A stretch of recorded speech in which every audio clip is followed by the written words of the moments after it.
கேட்டா போட்டிருப்போம். எதுக்கு இருக்கிற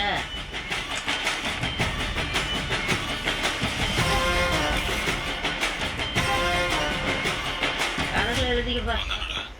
தெரியலண்ணே, இன்னும் திரும்பியே தான் நிற்கிறான். சுற்றி வேறவனா இருக்கானா?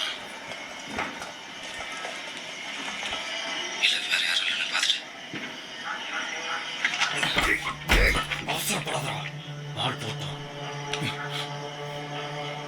இது என்ன தெரியுதா? நல்லா புரியுதா? அவன் என்ன சொன்னான் தெரியுங்களா? காதுக்கு நெத்தி போட்டுக்கும் 2 இன்ச்சு தான் கேட்பணும். அவனே என்ன அர்த்தம்? உயிர் பிச்சை போறானா? இன்னைக்கு அவன் உயிரை நான் எடுக்கிறேன்.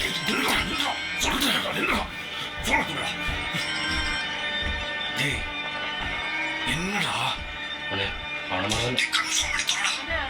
இல்லைண்ணே, பயந்துட்டான் உங்களுக்கு.